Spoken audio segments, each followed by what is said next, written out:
والصلاة والسلام على أشرف الأنبياء وسيد المرسلين سيدنا محمد وعلى آله وأصحابه أجمعين. اللهم صل على سيدنا محمد وعلى آل سيدنا محمد كما صليت على إبراهيم وعلى آل إبراهيم في العالمين إنك حميد مجيد. أعوذ بالله من الشيطان الرجيم. بسم الله الرحمن الرحيم. قل لا يعلم من في السماوات والأرض الغيب إلا الله وما يشعرون أيان يبعثون بل ادارك علمهم في الآخرة بل هم في شك منها بل هم منها عمون.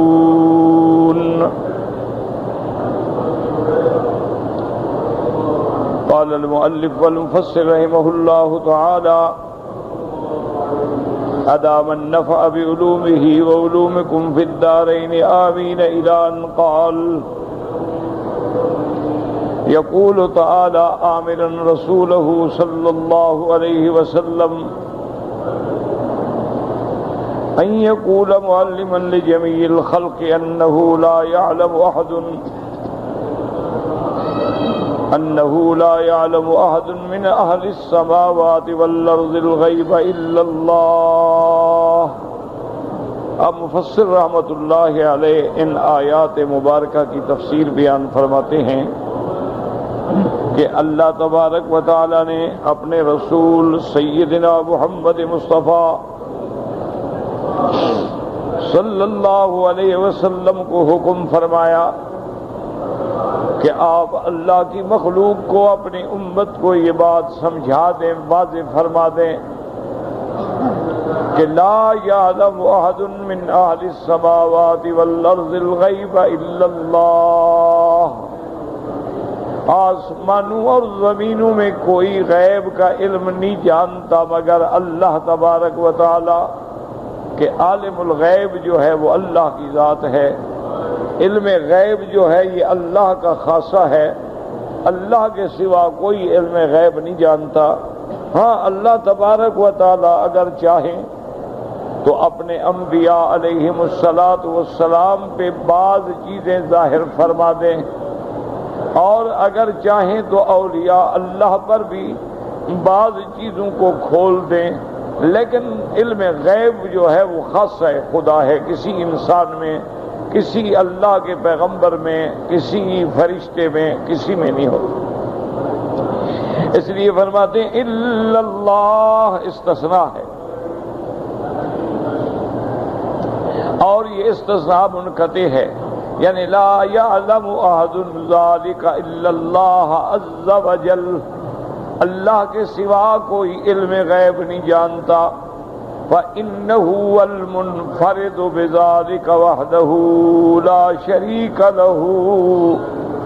اللہ تبارک و تعالی کی ذات المنفرد، وہ اسی میں اکیلے ہیں، کوئی ان کا شریک نہیں، کوئی ان کا حصے دار نہیں.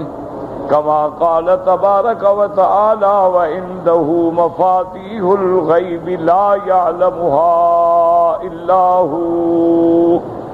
اس لیے حصر ہے، اس لیے اللہ تبارک و تعالی نے یہ نہیں فرمایا کہ مفاتیح الغیب عنده، فرمایا وعنده مفاتیح الغیب. صرف اسی کے پاس ہیں خزانے غیب کی کنجیاں، اور کسی کے پاس نہیں. جیسے اللہ نے فرمایا ان اللہ عنده علم الساعۃ وینزل الغیث. اللہ تبارک و تعالی ہی کے پاس ہے قیامت کی تعیین کا علم کہ قیامت کب قائم ہوگی. علامات اللہ نے بتلا دی ہیں، قیامت ہوگی، اس میں کوئی شک نہیں. لیکن قیامت کی گھڑی کب ہوگی، کس وقت ہوگی، اس کے بارے میں اللہ نے کسی کو علم عطا نہیں فرمایا. اسی طرح فرمایا وَيُنَزِّلُ الْغَيْثَ، یہ تخمینے ہوتی ہیں کہ ہوائیں چل رہی ہیں بارش ہوگی لیکن نہیں ہوتی. صحیح علم جو ہے وہ صرف اللہ تبارک و تعالیٰ کی ذات کو ہے کہ بارش برسے گی، کہاں برسے گی، کتنا برسے گی، کتنا قطرے گریں گے، یہ سارا علم جو ہے صرف اللہ تبارک و تعالیٰ کی ذات کو ہے. بل آیات فی ھذا کثیرۃ وقولہ تعالی وما یشعرون ایان یبعثون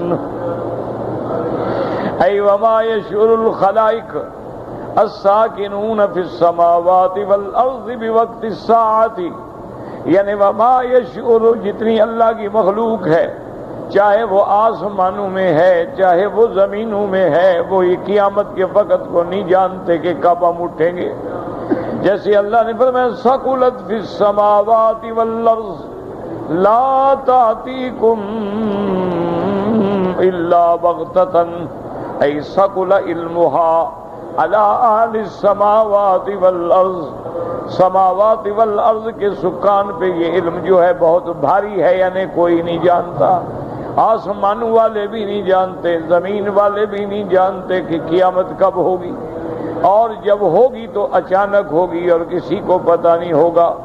وقال ابن ابی حاتم حدثنا ابی قال حدثنا علی بن الجعد قال حدثنا ابو جعفر الرازی عن داؤد بن ابی ہند عن الشعبی عن مسروق عن عائشہ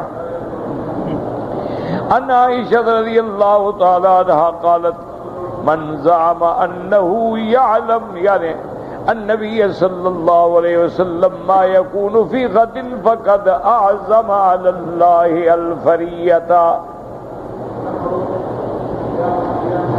بی بی عائشہ صدیقہ رضی اللہ تعالیٰ عنہ فرماتی ہیں کہ جو شخص یہ خیال کرتا ہے، گمان کرتا ہے کہ اللہ کے نبی کو علم غیب ہے اور وہ کل کی باتیں جانتے ہیں، وہ اللہ پہ جھوٹ بولتا ہے.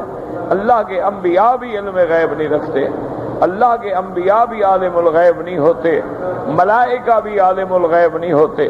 اسی لیے میں نے عرض کیا تھا کہ جب اللہ تبارک و تعالی ملائکہ سے پوچھا اور فرمایا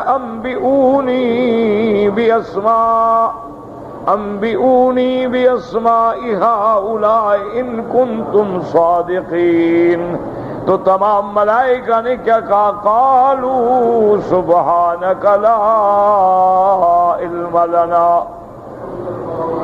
قالوا سبحانک لا علم لنا الا ما علمتنا. تمام ملائکہ نے یہی جواب دیا کہ پاک ہے تیری ذات، ہمیں علم نہیں مگر اتنا جتنا آپ نے ہمیں علم دیا ہے. تو ملائکہ بھی عالم الغیب نہیں ہوتے. اسی طرح اللہ نے فرمایا وَيَوْمَ يَجْمَعُ اللَّهُ الرُّسُلَ، قیامت والے دن اللہ جب سب پیغمبروں کو، رسولوں کو اکٹھا فرمائیں گے اور فرمائیں گے ماذا اجبتم قالوا لا علم لنا انک انت علام الغیوب. تمام پیغمبر یہی جواب دیں گے مولا ہمیں نہیں پتہ، آپ جانتے ہیں، علم غیب آپ کی صفت ہے. اسی لیے میرے آقا رحمت دو عالم سیدنا محمد مصطفیٰ صلی اللہ علیہ وسلم نے فرمایا وَلَوْ كُنْتُ أَعْلَمُ الْغَيْبِ لَاسْتَكْثَرْتُ مِنَ الْخَيْرِ وَمَا مَسَّنِيَ السُّوءُ إِنْ أَنَا إِلَّا نَذِيرٌ وَبَشِيرٌ لِقَوْمٍ يُؤْمِنُونَ. حضور پاک نے فرمایا کہ اگر مجھے علم غیب ہوتا، اگر مجھے آنے والے وقت کے حالات کا پتہ ہوتا تو میں ساری خیر جمع کر لیتا، مجھے کبھی تکلیف نہ پہنچتی. اگر علم غیب ہوتا تو مجھے تکلیفیں کیوں آتی؟ اگر علم غیب ہوتا تو مجھے طائف میں جا کے تکلیفیں کیوں برداشت کرنی پڑتی؟ اگر علم غیب ہوتا تو مجھے جنگ احد میں ددان مبارک کیوں شہید کرانے پڑتے؟ صحابہ شہید ہو گئے. تو علم غیب اللہ کی صفت ہے. اللہ تبارک و تعالی چاہتے ہیں تو ظاہر فرما دیتی ہیں عالم الغیب فلا یظہر علی غیبہ احدا الا من ارتضی من رسول. عالم الغیب اسی کی شان. اس لیے بی بی عائشہ فرماتی ہیں کہ جو بندہ یہ عقیدہ رکھتا ہے کہ اللہ کے پیغمبر کو کل کا پتہ ہے، وہ اللہ پہ جھوٹ بول رہا ہے، کیونکہ اللہ نے واضح فرما دیا قُل لَا يَعْلَمُ قل لا يعلم من في السماوات والأرض الغيب إلا الله وقال قتادہ انما جعل اللہ هذه النجوم لثلاث خصال. اب اللہ تبارک و تعالیٰ نے جو آسمانوں میں ستارے پیدا فرمائے ہیں، اللہ تبارک و تعالیٰ نے جو آسمانوں کو ستاروں سے مزین فرمایا ہے، حضرت قتادہ فرماتی ہیں کہ ان ستاروں کی تین وجہ ہیں، تین صفات ہیں. جعلها زینۃ للسماء، ایک وجہ تو یہ ہے کہ اللہ نے اس کو آسمانوں کے لیے زینت بنا دیا ہے، جیسے قرآن پاک دوسری جگہ فرماتا ہے انا زینا السماء الدنیا زینا السماء الدنیا بزینۃ الکواکب، اور کہیں فرماتے ہیں وَلَقَدْ زَيَّنَّا السَّمَاءَ الدُّنْيَا بِمَصَابِيحَا. تو اللہ تبارک و تعالیٰ نے قرآن پاک میں یہ بات، ایک تو یہ ہے کہ زینت ہیں، وَجَعَلَهَا يَهْتَدِي بِهَا وَجَعَلَهَا رُجُومًا لِلشَّيَاطِينِ. اور دوسری ستاروں میں یہ صفت ہے کہ اللہ نے ان کو نشانیاں بنایا ہے، علامت بنایا ہے. وَعَلَامَاتٍ وَبِالنَّجْمِ هُمْ يَهْتَدُونَ، کہ لوگ راستہ پکڑتے ہیں، لوگوں کو پتہ چلتا ہے کہ یہ قطب ستارہ ہے تو مشرق کدھر ہوگی، مغرب کدھر ہوگی، شمال جنوب کدھر ہوگا، تو یہ علامات ہیں. اور تیسری چیز یہ ہے کہ جب شیاطین ملال اعلیٰ کی باتیں چراتے ہیں تو اللہ نے ان کے لیے ان کو مارنے کا ذریعہ بنا دیا ہے کہ ان سے رجم کیا جاتا ہے. جیسے کہ دوسری جگہ قرآن پاک میں ہے، جنات کہتے ہیں انا کنا نقعد منها مقاعد للسمع ومن يستمع الآن يجد له شهابا رصدا، کہ ہم نے آسمانوں کے قریب اپنے ٹھکانے بنائے تھے، لیکن اب اگر بات سننے کی کوشش کرتے ہیں تو ستارے ٹوٹ کے پڑتے ہیں، یا تو وہ جن کو ہلاک کر دیتے ہیں یا پاگل کر دیتے ہیں. بس یہ تین کام ہیں جس کے لیے اللہ نے ستاروں کو پیدا کیا. ومن تعاطى فيها غير ذلك قال برأيه واختازه وزاد نصيبه وتكلف ما لا علم له به. اب حضرت قتادہ فرماتی ہیں کہ ان کے علاوہ اگر کوئی آدمی ستاروں سے علم غیب حاصل کرے یا علم نجوم حاصل کرے یا ستاروں سے نفع نقصان اور علم غیب کی باتیں بتائے تو یہ جھوٹ ہے، اللہ تبارک و تعالیٰ پہ جھوٹ بول رہا ہے اور ایسی باتیں کر رہا ہے جو حقیقت کے ساتھ کوئی تعلق نہیں رکھتی ہیں، اور اس نے اپنے نصیبے کو ضائع کر دیا ہے. وَتَكَلَّفَ مَا لَا عِلْمَ لَهُ بِهِ، اور اس نے تکلفاً ایسی باتیں کی ہیں جس کی حقیقت کوئی نہیں. وَإِنَّ أُنَاسًا جَهْلَةً بِأَمْرِ اللَّهِ قَدْ أَحْدَثُوا مِنْ هَٰذِهِ النُّجُومِ كَهَانَةً. اسی لیے پہلے دور میں جاہل لوگ جو تھے جاہلیت کے، انہوں نے ستاروں سے کاہن بن بیٹھے کہ آج ستارہ فلاں برج میں ہے اور آج فلاں برج میں. اسی لیے ایک دفعہ میرے آقا نے مدینہ منورہ میں جب بارش ہوئی، حضور پاک صلی اللہ علیہ وسلم نے فرمایا آج کتنے لوگ ہیں جن کا ایمان اور زیادہ ہو گیا اور کتنے لوگ ہیں جو کفر میں پڑ گئے. صحابہ نے پوچھا کیسے؟ آپ نے فرمایا کہ جو لوگ یہ عقیدہ رکھتے ہیں مطرنا بنوء کذا و کذا، اس لیے بارش ہوئی ہے کہ آج فلاں ستارہ جو ہے فلاں برج کے اندر چلا گیا، وہ اللہ سے کافر ہو گئے. اور جو لوگ کہتے ہیں مطرنا بفضل اللہ، اللہ کی رحمت سے بارش ہوئی، یہ ستارے بھی تو اسی نے بنائے ہیں، برج بھی تو اسی نے بنائے ہیں.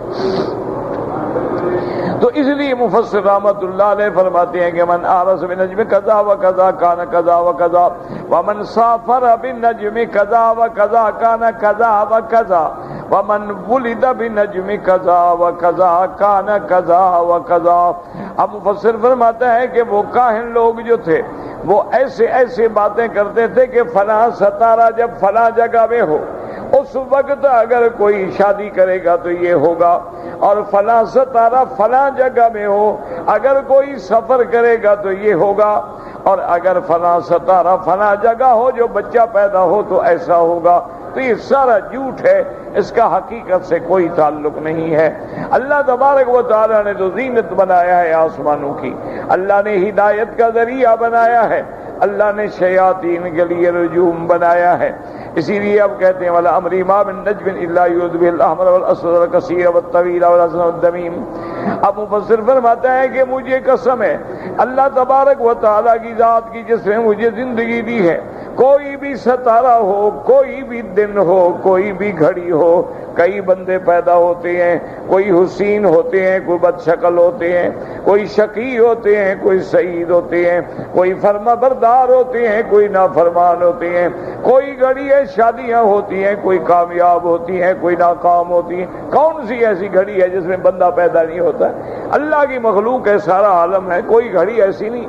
مخلوق پیدا ہوتی ہے، مرتی ہے، خوشی ہے، غمی ہے. تو اگر ستاروں سے تعلق ہو تو پھر تو نظام ہی نہیں چل سکتا. اس لیے فرماتے من الغیب، اور فرمایا کہ دیکھو جانوروں کے بھی بچے پیدا ہوتے ہیں، پرندوں کے بھی بچے پیدا ہوتے ہیں، پرندے بھی اڑتے ہیں اور جانور بھی چلتے ہیں. ان کو تو تمہارے ستاروں کا کوئی پتہ نہیں ہوتا کہ کون سا ستارہ کدھر ہے. یہ تو محض ایک جاہلیت کے کاہنوں نے علم نجوم بنایا، علم جفر بنایا، علم سارے علوم باطلہ ہیں. یہ تمام علوم جو ہیں ان پر عقیدہ رکھنا جو ہے وہ کفر ہے. وقد اللہ تعالی انه لا يعلم من في السماوات والارض الغیب الا اللہ وما يشعرون ایان یبعثون. اور اللہ تبارک و تعالی کا یہ فیصلہ ہے کہ آسمانوں میں اور زمینوں میں کوئی نہیں جو غیب کا علم جانتا ہو مگر اللہ تبارک و تعالی. آسمانوں اور زمین والوں کو تو یہ بھی پتہ نہیں ہے کہ کب قیامت قائم ہوگی. روایہ نبیات من بحروفی و کلام جلیل متین صحیح. ابن ابی حاتم نے اس روایت کو نقل فرمایا ہے اور بہت عجیب کلام ہے جو حضرت قتادہ رحمت اللہ علیہ نے فرمائی ہے کہ کوئی بھی علم غیب نہیں جانتا، کوئی بھی ستاروں کو نہیں جانتا. جیسے واقعہ آتا ہے کہ سیدنا علی رضی اللہ تعالیٰ عنہ خوارج کے خلاف جنگ کے لیے تیار ہو رہے تھے. ایک آدمی نے کہا کہ حضرت آپ نہ جائیں، آج قمر جو ہے وہ اقرب میں ہے، آپ کو شکست ہو جائے گی. آپ نے فرمایا این قمر و آدائی، اگر میرا چاند اقرب برج کے اندر ہے تو میرے دشمنوں کا چاند کدھر ہے؟ اور چاند تو ایک ہے بدبخت. اگر میرا اقرب میں ہے تو ان کا بھی اقرب میں ہے، تو پھر کیا ڈر ہے؟ پھر تو دونوں برابر ہو گئے. فرمایا میرا ستارہ اگر آج فلاں جگہ ہے تو میرے دشمنوں کا ستارہ کدھر ہے؟ ستارہ تو ایک ہی ہے. تو اسے فرمایا کہ ہم اللہ کے توکل پہ اوپر جاتے ہیں تو ان چیزوں کا خیال رکھنا بلکہ عقیدہ رکھنا جو ہے نعوذ باللہ وہ کفر ہو جاتا ہے. اور آج کل تو یہ بیماریاں اتنا پھیل گئی ہے، علم نجوم ہے، اسی طرح علم سحر ہے، اسی طرح علم الاعداد ہے. اللہ معاف کرے، گلی گلی کوچے کوچے میں بیٹھے ہیں، منجم حوال دے رہے ہیں زندگی، ان کو اپنا پتہ نہیں ہے اور ایک ایک روپے بھیک مانگنے کے لیے فٹ پاتھ پہ پڑے ہوئے ہیں، لیکن تمہیں ستاروں کی خبر دیتے ہیں. بھئی تم اپنے ستارے کو تو پہلے گردے سے نکال لو. وَقَوْلُهُ بَلِ ادَّارَكَ عِلْمُهُمْ فِي الْآخِرَةِ بَلْ هُمْ فِي شَكٍّ مِّنْهَا بَلْ هُمْ مِنْهَا أَمُونَ. أَيْنْتَ عِلْمُهُمْ وَعِزًّا وَعِزًّا وَقْتِيَا. اللہ تبارک و تعالی نے فرمایا بَلِ ادَّارَكَ عِلْمُهُمْ فِي الْآخِرَةِ مَعْنَا انتہا علمہم، ان کا علم ختم ہو گیا، عاجز ہو گئے اس وقت کے جاننے سے، کوئی نہیں جانتا. وقال آخرون بل ادارک علمہم ای تساوی علمہم فی ذالک کما فی صحیح مسلم ان رسول اللہ صلی اللہ علیہ وسلم قال جبریل وکسر وقت صادم المسورنا بعالم من السائل. ایک معنی یہ ہے کہ انتہا یعنی ان کے علم کی حد ختم ہو گئی، اب نہیں جان. ایک یہ ہے کہ سب برابر ہیں، کوئی بھی نہیں جانتا. جیسے کہ جبریل علیہ السلام آئے حضور صلی اللہ علیہ وسلم کے پاس سائل بن کے آئے اور انہوں نے سوال کیا ان وقت الساعۃ، تو حضور نے فرمایا مل مسئول عنہا بأعلم من السائل. آپ نے فرمایا جو جان پوچھنے والا ہے وہ جس سے پوچھ رہا ہے وہ زیادہ نہیں جانتا. معنی یہ ہے کہ نہ تمہیں علم ہے نہ مجھے علم ہے، نہ پوچھنے والے کو علم ہے نہ بتانے والے کو علم ہے، اللہ کے سوا کسی کو علم نہیں. احتسابی فی الحزب اندر کے ذالک علم المسئول والسائل. قال علی ابن ابی طلحہ بن عباس بل الدار الدارك علم في الآخرة غابة. وقال قتادة بل الدارك علم في الآخرة يعني بجہلہم بربہم، یعنی وہ ان کا علم جو ہے اپنے رب کو نہیں پہچانتے، اپنے خالق مالک کو نہیں پہچانتے. یقول لم ينفذ لهم علم في الآخرة، ان کو علم آخرت کا کوئی پتہ نہیں ہے. وقال ابن جریج الخراسانی ابن عباس بل الدارک علم في الآخرة حين لم ينفع العلم، ان کی انتہا ہو گئی، پھر اس وقت علم فائدہ کوئی نہیں دے گا.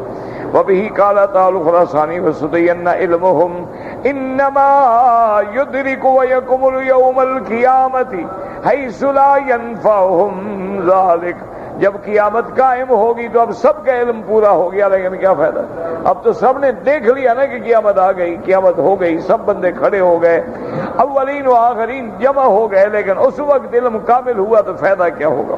کما قال تعالی اسمع بهم وابصر يوم يأتوننا لكن الظالمون اليوم في ضلال مبين. وقال سفیان بن عبید حسن وقال بل ادارك علمهم اي اذ محل علمهم في الدنيا حين آين الآخرة. جب قیامت کا نظارہ کریں گے، جب محشر کا نظارہ کریں گے، جب میدان حشر کا نظارہ کریں گے تو سب علم جو ہے وہ ختم ہو گئے. وقوله تعالی بل هم في شك منها عائد علی الجنس والمراد والکافرون، مراد کافر ہیں جو شک میں ہیں، ورنہ مومن کو تو یقین ہے کہ قیامت ہے، قیامت برحق ہے. کما قال تبارک و تعالی وَأُرِضُوا عَلَىٰ رَبِّكَ صَفًّا لقد جئتمونا كما خلقناكم اول مرة بل زعمتم ان لن نجعل لكم موعدا.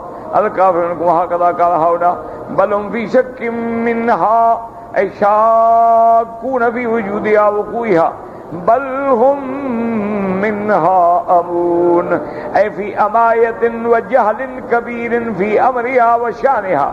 کافر جو ہیں وہ قیامت کے آنے میں شک کے اندر ہیں، ہوگی نہیں ہوگی، کب ہوگی پتہ نہیں تو بلکہ وہ غایت جہل میں پڑے ہوئے ہیں. لیکن جو ایمان والے ہیں ان کو یقین ہے کہ قیامت حق ہے، حق ہے. اس لیے حدیث پاک میں بھی آتا ہے کہ میرے آقا رحمت دو عالم صلی اللہ علیہ وسلم صبح کو جب بیدار ہوتے آسمانوں پہ نظر پڑتی تو فرماتے اللہم انت اللہ. آپ فرما دیا اللہ تیری ذات ہے، تو حق ہے اور تیرا لکھا حق ہے. والجنت حق والنار حق والساعۃ حق والنبیون حق. تو ساری مومن کو تو یقین ہوتا ہے، لیکن کافر شک میں پڑے ہیں یا جہل میں پڑے ہیں کہ قیامت ہوگی، کبھی کہتے ہیں نہیں ہوگی، کبھی کہتے ہیں ہوگی پتہ نہیں تو کیسے ہوگی.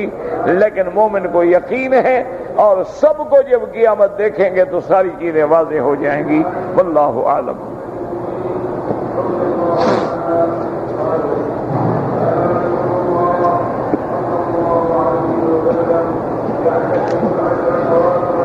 میرا بھائی میں نے کئی دفعہ عرض کیا ہے کہ طلاق جو ہے رجعی بھی ہے، بائن بھی ہے، طلاق مغلظہ بھی ہے.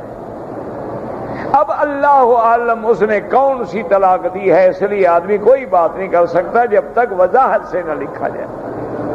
اگر ایک طلاق ہے رجوع ہو سکتا ہے، اور رجوع کرنے کے لیے بھی بہتر تو ہوتا ہے کہ آدمی گواہوں کے سامنے کہے، ورنہ میاں بیوی نے دوبارہ مل لیا، سلو کر لی، رجوع ہو گیا انشاءاللہ.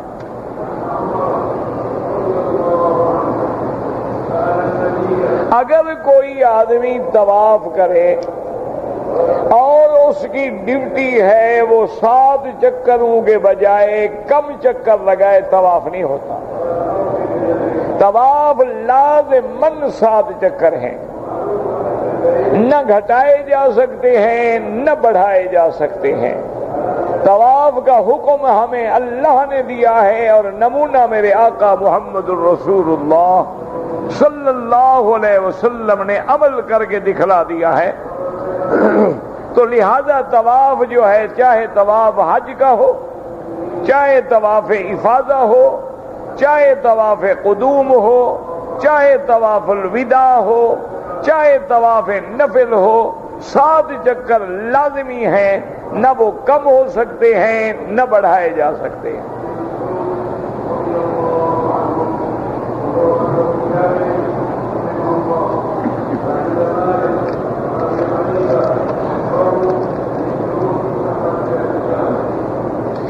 بہرحال گزارش یہ ہے جی کہ یہ جو نکاح کا مسئلہ ہے یا طلاق کا، اس کے لیے سب سے بہتر طریقہ یہ ہے کہ آدمی عربی میں اپنا یہ واقعہ لکھ کر دارالافتاء کے اندر بھیج دے۔ مکہ مکرمہ میں، طائف میں، جدہ میں، ہر جگہ دارالافتاء موجود ہے اور وہاں سے آپ کو فتویٰ ملے گا، کیونکہ مسئلہ ائمہ میں مختلف فی ہے، تو اس لیے آپ جہاں رہتے ہیں وہاں کے مفتی سے حاصل کریں۔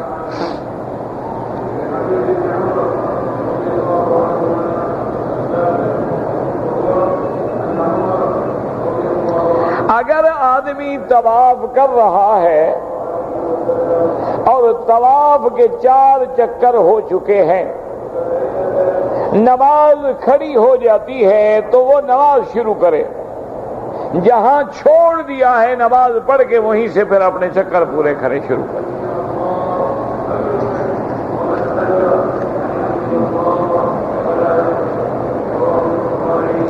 کہتے جی کہ میرے والدین بیمار رہتے ہیں، اللہ ہر بیمار کو شفا دے۔ اللہم اشفنا واشف مرضانا ومرضى من اوصانا واستوصانا ومرضى المسلمین، اللہم رب الناس مذہب الباس اشف انت شافی لا شفاء الا شفاؤک شفاؤک لا یغادر سقما۔ اللہ تمام بیماروں کو، ظاہری باطنی بیماریاں سب اپنی رحمت سے دور فرما۔ کہتے ہیں کہ میرا چھوٹا بھائی والدین کو تنگ کرتا ہے، اللہ ہدایت عطا فرمائے۔ اللہ تمام اولادوں کو اپنے والدین کے لیے قرۃ عین بنائے، فرما بردار بنائے، صالح بنائے، نافرمانی سے بچائے۔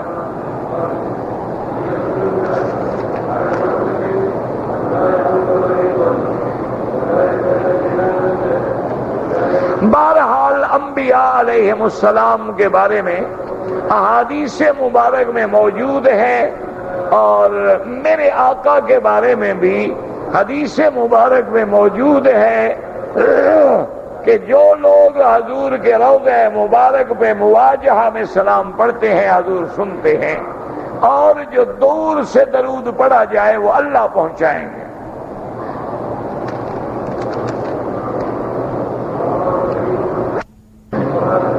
اگر ہم نماز میں کھڑے ہیں، اگلی صف میں جگہ موجود ہے، خالی پڑی ہے، آپ آگے بڑھ سکتے ہیں، کوئی نماز خراب نہیں ہوتی۔ آدمی پہنچا ہے دیر میں، اگلی صفیں مکمل ہو چکی ہیں، تو اگر اس کو یقین ہے کہ کوئی آدمی آ کے مل جائے گا الحمدللہ، ورنہ اگلے آدمی کو بھی پیچھے لے سکتا ہے تاکہ اکیلا کھڑا نہ ہو۔ ایک آدمی نے احرام کی حالت میں اس کے ہاتھ میں کوئی چیز لگ گئی جس سے خون نکل آیا، کچھ بھی نہیں ہوتا ہے، کوئی بات نہیں، آدمی کو چوٹ لگ گئی ہے، خون نکل آئے، تھوڑا ہے کہ خون نکلے اور دم ادا کرے، تکلیف بھی اس کو پہنچے، اللہ سزا بھی اسی کو دیں گے۔ کہ ہمارے ملک سے جو لوگ عمرے پہ آ رہے ہیں تو ہماری خواتین نے لباس بڑے باریک پہنے ہوئے ہیں۔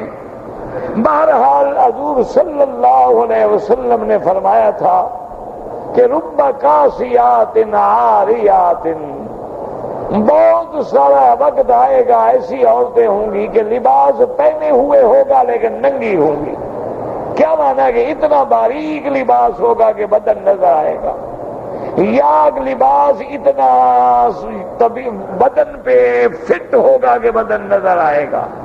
تو اس قسم کے لباس پہننے کو حضور نے منع فرمایا ہے، اور حتیٰ کہ عورت کے اگر بال بھی صرف نظر آئیں تو سر کے بالوں سے لے کر پاؤں تک عورت ہے اس کا چھپانا ضروری ہے۔ اور جو عورتیں بن سنور کے ایسے باریک لباس پہن کے اور نکلتی ہیں، ان پہ اللہ کے نبی نے لعنت بھیجی ہے۔ آپ کا پاجامہ پلید تھا اور آپ نے وہ پہن کے نماز پڑھی ہے تو نماز لوٹائیں، دوبارہ پڑھو۔ جتنے اختلافی مسائل ہیں، اللہ تبارک و تعالی سے سب سے پہلے تو یہ دعا کریں کہ ہم سب کو اتفاق، اتحاد اور ایک دوسرے کا احترام نصیب کریں۔ اسی لیے الحمدللہ ثم الحمدللہ ہم نے تو کبھی بغض نہیں برتا۔ وضاحت سے بتلا دیتے ہیں کہ حنفی مسلک میں مقتدی کے لیے پڑھنے کی ضرورت نہیں ہے، امام کا پڑھنا کافی۔ امام احمد بن حنبل رحمت اللہ علیہ فرماتے ہیں کہ اگر امام زور سے پڑھ رہا ہے، قرات جہری ہے، تم سن رہے ہو تو نہ پڑھو، اور اگر تم سن نہیں رہے ہو، نماز سری ہے تو فاتحہ پڑھا کرو۔ تو اللہ سب کی نمازیں قبول فرمائے، اللہ سب کی حاضری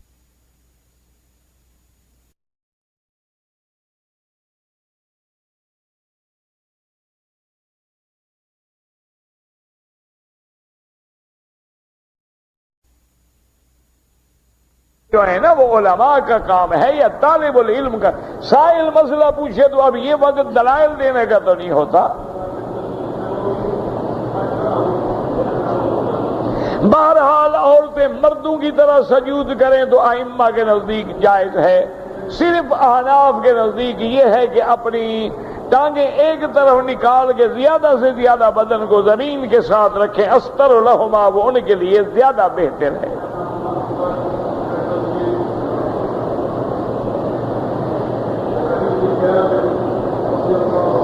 کہتے کہ حضور نے فرمایا کہ اللہ کی ساری زمین میرے سامنے، ایسا تو نہیں ہے، بعض اوقات معجزتاً اللہ پاک نے اپنے انبیاء کو چیزیں دکھائی ہیں، لیکن اس کا معنی یہ تھوڑا ہے کہ سارا عالم علم الغیب آ گیا۔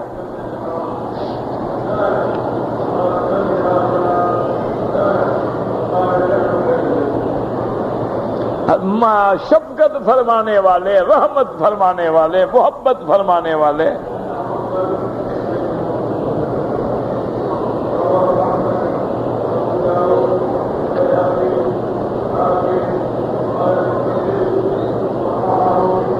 ایک آدمی نے اپنی بیوی کو ایک طلاق دی، رجی، 2-4 دن کے بعد رجوع کر لیا، ٹھیک ہو گیا، لیکن اب اگر خدا نہ کرے دوبارہ طلاق دے گا تو پھر وہ 2 شمار ہوں گی، ایک تو پہلے دے چکا ہے۔ ہر بندے کو اللہ نے 3 طلاقوں کا حق دیا، ایک تو استعمال کر چکا، اب اگر کرے گا 2 ہو جائیں گی، اور کرے گا تو پھر 3 ہو جائیں گی۔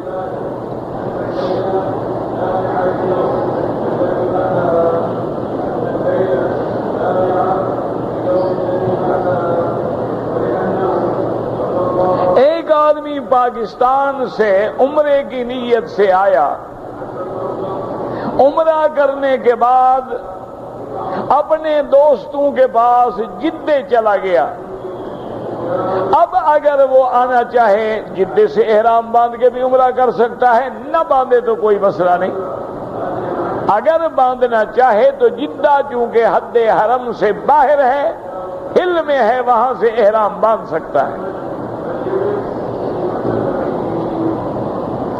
اگر یہ آدمی جو ہے پاکستان سے جو آیا ہے، جدے کا مسافر ہے، اگر اکیلے نماز پڑھے گا تو قصر کرے گا، امام مسافر ہوگا تو قصر کرے گا، لیکن مقیم امام کے پیچھے نماز پڑھے گا تو پوری پڑھے گا۔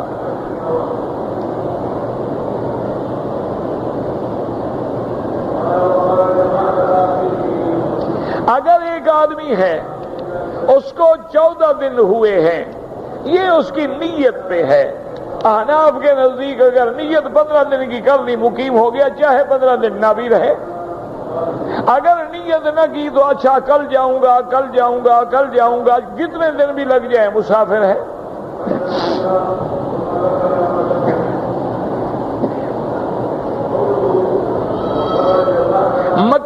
مکرمہ کی تمام مساجد میں، یعنی مکہ شہر کی جتنی بھی مسجدیں ہیں جہاں بھی نماز پڑھو 1 کا لاکھ ملے گا، کیونکہ اللہ تبارک و تعالی نے پورے حرم کو مسجد الحرام فرمایا ہے۔ اللہ نے قرآن میں فرمایا ہے کہ ذالک لمن لم یکن اہلہ حاضر المسجد الحرام، تو سارا مسجد الحرام ہے الحمدللہ۔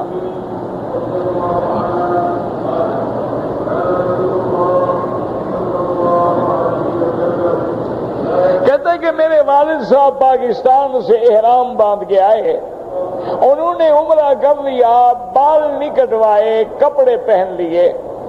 اگر کپڑے پہنے پورا دن گزر گیا ہے تو اب یہ ہے کہ وہ کپڑے اتار کے چادریں باندھ کے بال بھی کٹوائیں اور دم بھی ادا کریں۔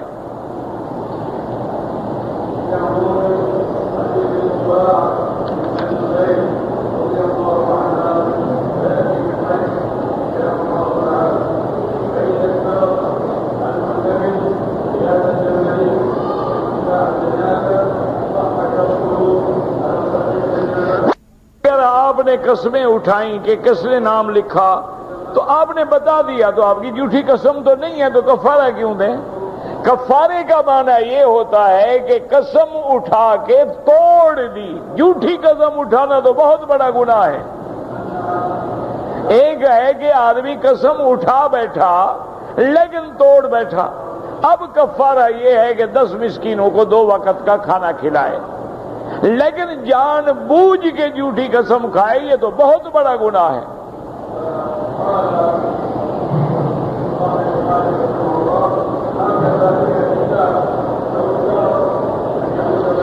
بہرحال ہم نے تو الحمدللہ کبھی بھی اہل حدیث علماء کے خلاف، اللہ کا شکر ہے، کبھی کوئی ایسا کلمہ بھی نہیں کہا جو ان کی شان کے خلاف ہو۔ اللہ تبارک و تعالی ہم سب کو آپس میں اتفاق سے ادب سے رہنے کی توفیق دے۔ بہرحال ایک پور کے برابر عورت کے بال کاٹنے چاہیے۔ ایک پور اتنی پور ہوتی ہے کہ بالوں کو اکٹھا کر کے جہاں انتہا ہو وہاں ایک پور کے برابر کاٹے جائیں۔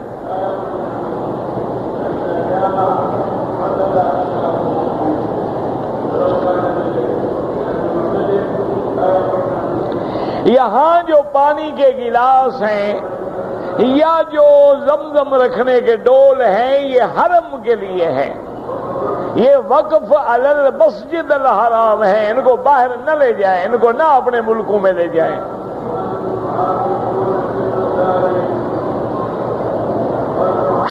اب زمزم کا پانی لے جائیں وہ تو لے جائیں، لیکن گلاس وغیرہ یہ سب حرم کے لیے جو چیز آتی ہے ان کو بلا اجازت استعمال نہ کریں۔ اور کون سی ایسی قیمتی چیز ہے باہر جا کے تم 2 ریال کے 10 خرید لو؟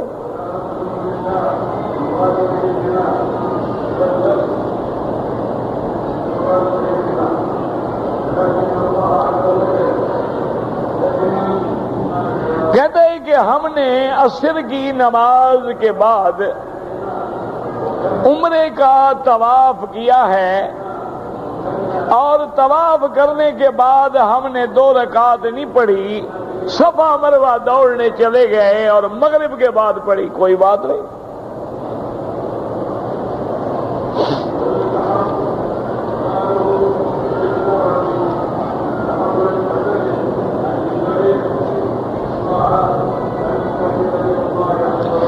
بہرحال اگر آپ نے والدین کے لیے عمرہ یہی نیت ہے کہ یا اللہ اس کا ثواب میرے والد کو دے، میری والدہ کو دے، بس اللہ نیتوں کو جانتے ہیں۔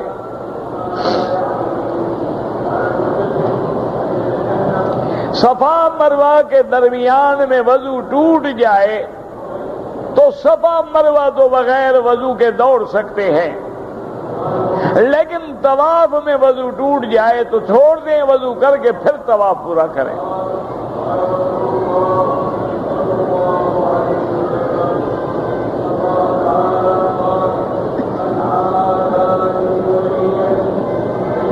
ایک آدمی نے 3 بیوی کو طلاقیں دی، وہ جانے اس کا کام، جانے تمہیں دعوت کی ہے، دعوت میں جانا کیوں منع ہے؟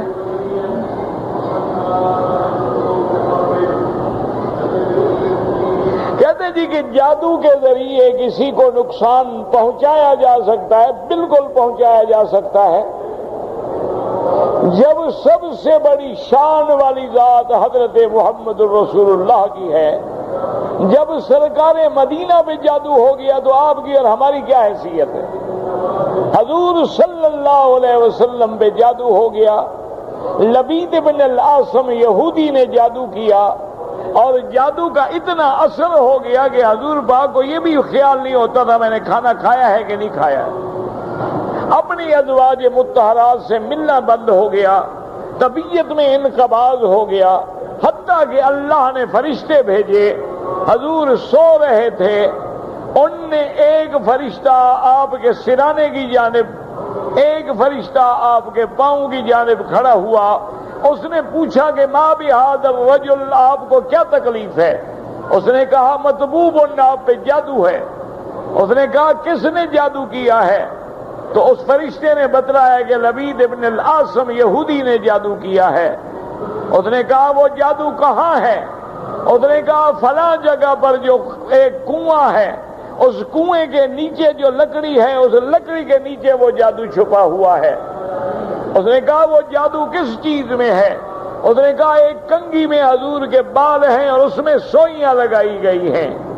تو حضور صلی اللہ علیہ وسلم نے حضرت علی اور صحابہ کو ساتھ لیا، اس مقام پہ تشریف لے گئے۔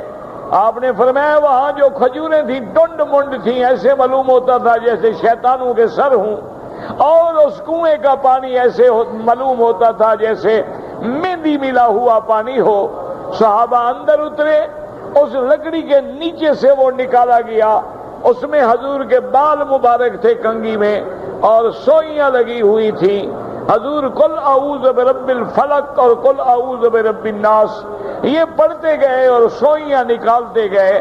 تو صحابہ کہتے ہیں جیسے جیسے سوئیاں نکلتی گئیں حضور کا چہرہ گلاب کی طرح کھل گیا، آپ سے وہ جادو کا اثر جو ہے ضائع ہو گیا۔ تو جادو کے ذریعے نقصان ہوتا ہے، نقصان ہو سکتا ہے۔ اللہ تبارک و تعالی ہمیں جادوگروں کے فتنوں سے اور حملوں سے بچائیں۔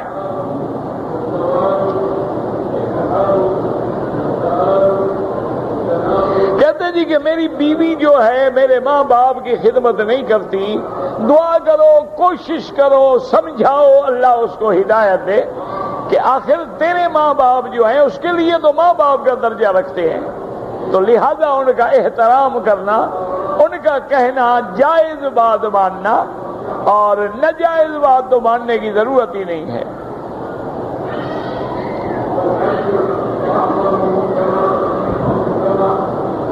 عمرے کے اندر طواف الوداع جو ہے وہ واجب نہیں ہے، لیکن علماء فرماتے ہیں کہ حدیث رسول پاک ہے ان یکون آخر العہد بالبیت الطواف، تو یہ عام ہے، لہذا لازم ہے کہ عمرے والا بھی کرے۔ افضل یہ ہے کہ طواف الوداع کرو، ویسے بھی بندے کو پتہ نہیں میں نے مرنا ہے پھر آنا ہے نہیں آنا ہے۔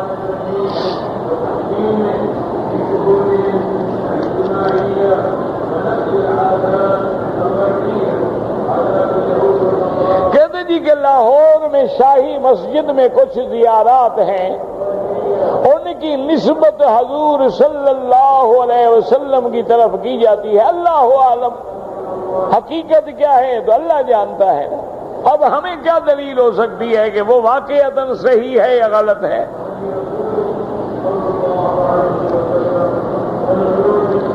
نماز جیسے پڑھتے ہو اسی طرح پڑھو، اور اس کے بعد دعائے استخارہ جو ہے وہ 3 دفعہ مانگو۔ اول آخر درود شریف پڑھو، اس کے بعد وہ دعا مانگو اللہم انی استخیرک بعلمک واستقدرک بقدرتک۔ نہ آئے تو دعا استخارہ چھپی ہوئی موجود ہے، اس کو کریں 1 دن 2 دن 3 دن حتیٰ کہ 7 دن تک۔ جب دل کا میلان ہو جائے انشاءاللہ تو وہ کام اللہ کی رحمت سے خیر ہوگا۔ بہرحال طلاق کا مسئلہ دارالافتاء سے رجوع کریں۔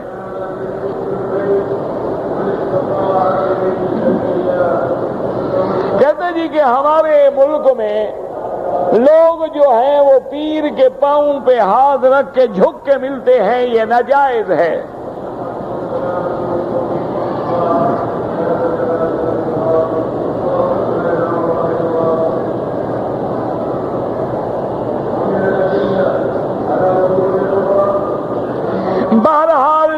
لڑکی سے آپ کی شادی یا نکاح ہے، جب تک نکاح نہ ہو اس وقت تک نہ تم اس کو بلا وجہ باتیں کیا کرو، نہ وہ تم سے باتیں کرے۔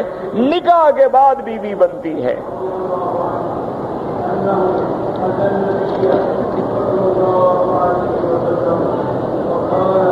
بھائی خیبر بینک یا میزان بینک میں جانتا نہیں تو رائے کیا دوں؟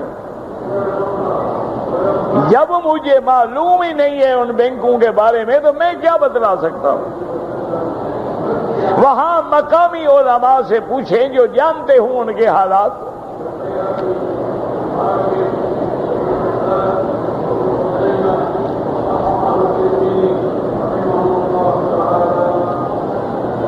اگر کسی عورت کو ایام حیض آ جائے اور وہ مدینہ منورہ جا رہی ہے تو طواف الوداع نہ کرے؟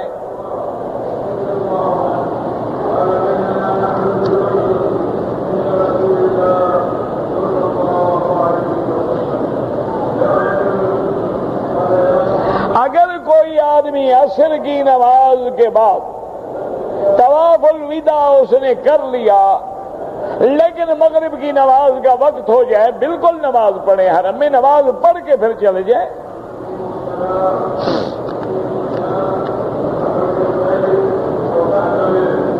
استخارے میں کوئی خواب دیکھنا ضروری نہیں ہوتا، اللہ دکھلا دیں تو بڑی اچھی بات ہے، ورنہ کوئی ضروری نہیں۔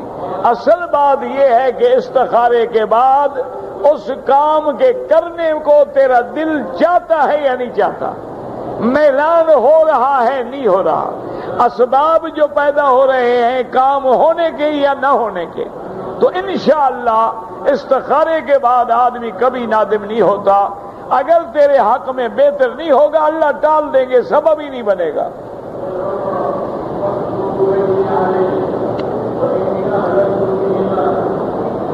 اگر کوئی آدمی مدینہ منورہ زیارت کے لیے جاتے ہیں لیکن ان کے پاس اتنا ٹائم نہیں ہے، وہ 40 نمازیں نہیں پڑھ سکتے، کوئی بات نہیں، چاہے ایک نماز بھی نہ پڑھے، صبح کو پہنچے اور ظہر سے پہلے نکل آئے، کوئی بات نہیں۔ اگر اللہ موقع دے تو فضیلت ہے، ثواب ہے۔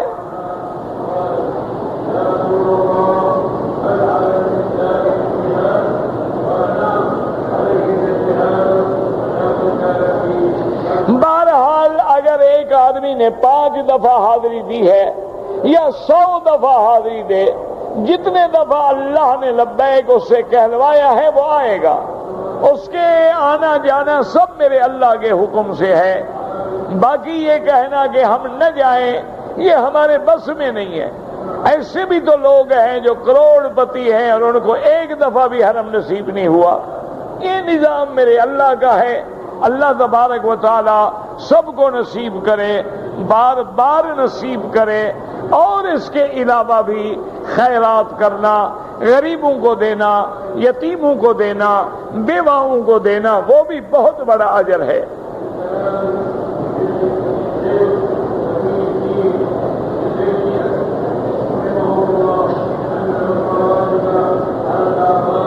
اگر کہتا ہے کہ میں نے عمرہ کیا ہے لیکن چونکہ میں نے عمرہ عصر کے بعد کیا، میں نے 2 رکعت نہیں پڑھے، بعد میں پڑھ لیے، ٹھیک ہے، کوئی بات نہیں، کوئی مسئلہ نہیں۔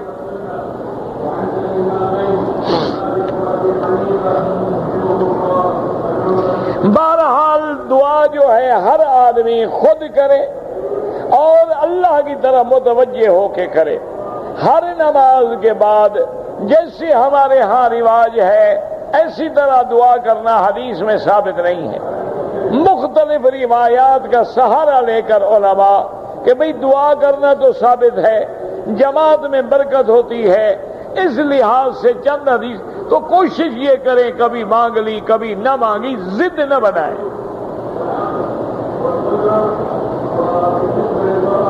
اللہ کے تمام انبیاء حیات ہیں مرنے کے بعد، لیکن حیات عالم برزخ ہے۔ مشرکین کا ذبیحہ جو ہے وہ حرام ہے، البتہ اہل کتاب کا ذبیحہ جو ہے وہ حلال ہے۔ یعنی اگر یہودی ہیں چونکہ وہ بھی اللہ کا نام لے کے ذبح کرتے ہیں۔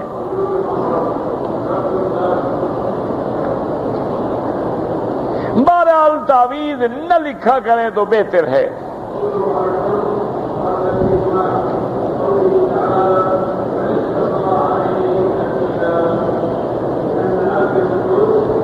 اگر مدینہ منورہ سے آتے ہوئے راستے میں حالت احرام میں کوئی بندہ حمام میں گیا، وہاں شیمپو پڑا تھا، اس سے ہاتھ دھو ڈالے، صدقہ کر دے کچھ 1-2 ریال، کیونکہ فوراً دھو ڈالے، ظاہر کر دیا نا۔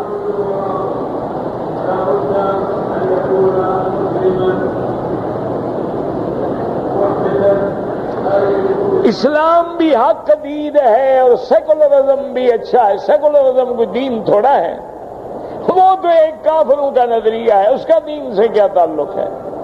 دین اسلام حق ہے، اقتصادی نظام بھی اسلام کا حق ہے۔ جتنا عادلانہ اسلام کا نظام ہے، نہ سیکولرزم میں وہ بات ہے اور نہ کسی اور ازم میں وہ بات ہے۔ شرط یہ ہے کہ ہم اسلام پہ پورے چلیں، پوری زکوٰۃ ادا کریں، مسکینوں کے حق ادا کریں، وراثت اسلامی پہ عمل کریں، بالکل کسی نظام کی طرف دیکھنے کی ضرورت ہی نہیں ہے۔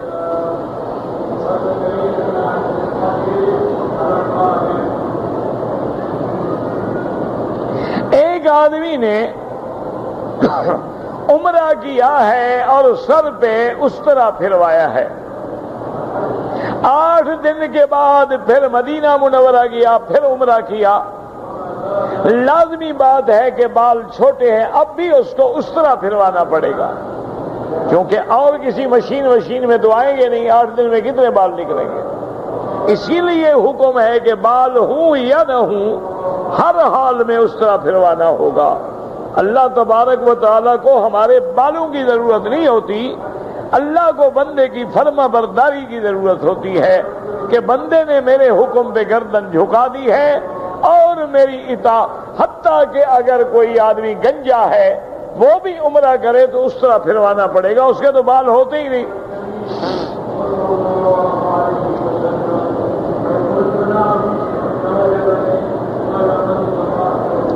کہتے ہیں جی کہ میں صفا مروہ دوڑ رہا تھا کہ صفا مروہ دوڑتے ہوئے مجھے پیچھے سے ویل چیئر لگی، اس سے چمڑا بھی اکھڑ گیا، خون بھی نکلا، کچھ بھی نہیں ہوتا، کوئی بات نہیں ہے، انشاءاللہ آپ کا صفا مروہ دوڑنا ٹھیک ہے۔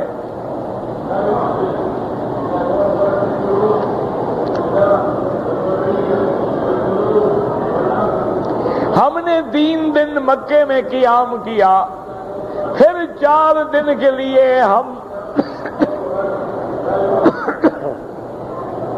مدینہ منورہ چلے گئے، 4 دن ہم نے وہاں قیام کیا،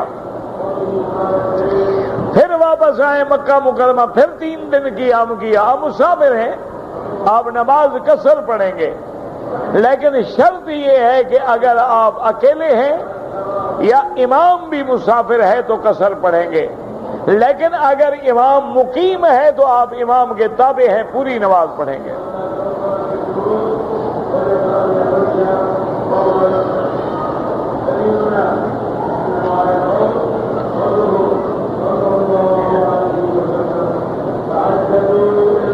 کہتے ہیں جی کہ اگر کسی آدمی نے احرام باندھا ہوا ہے لیکن وہ راستے میں اس کو ضرورت ہے حمام جانے کی، وہ احتیاطاً اپنی چادریں کھول کے لٹکا دیتا ہے تاکہ چادریں خراب نہ ہوں، کوئی حرج نہیں ہے اللہ کے بندے۔ یہ معنی نہیں ہوتا کہ احرام باندھے تو کھول ہی نہیں سکتا، اگر غسل کی ضرورت پڑ جائے کھولے گا، اگر احرام گندا ہو جائے کھولے گا، احرام کی چادر پلید ہو جائے کھول کے دھو ڈالے گا یا بدل ڈالے گا۔ یہ معنی تھوڑا ہوتا ہے کہ احرام باندھ لیا تو اب یہ کھلے گا ہی نہیں۔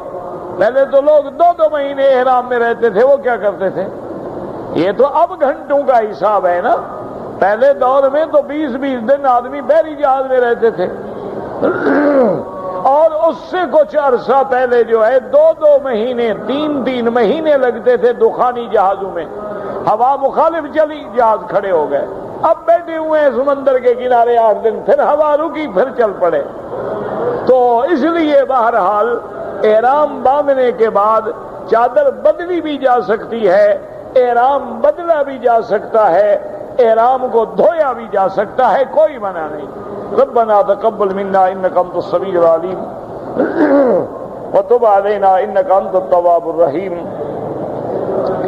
اللہم ثبتنا علی الایمان، اللہم نور وجوہنا بنور الایمان، اللہم نور قلوبنا بنور العرفان، اللہم ارزقنا علوم الاحادیث والقرآن، اللہم انا نعوذ بک عن جہد البلاء ودرک الشقاء وسوء القضاء وشماتة الاعداء، اللہم وفقنا لما تحب وترضى، اللہم لا تجعلنا مزغة للبازغین، اللہم لا تجعلنا عقلة للآکلین، اللہم لا تجعلنا فتنة للقوم الظالمین، اللہم اصرف عنا وعن اہلنا اولادنا اخواننا اصحابنا قید القائدین وحقد الحاقدین وحسد الحاسدین ومکر الماکرین والسحر الساحرین برحمتک یا ارحم الراحمین۔ اللہم انا نعوذ بک عن جہد البلاء ودرک الشقاء وسوء القضاء وشماتة الاعداء، اللہم وفقنا لما تحب وترضى، اللہم ارزقنا حسن الختام، اللہم اجعل لنا وللمسلمین من کل ہم فرجا ومن کل ضیق مخرجا ومن کل بلاء عافیہ۔ سبحان ربک رب العزت عما یصفون وسلام علی المرسلین والحمد للہ رب العالمین، آمین۔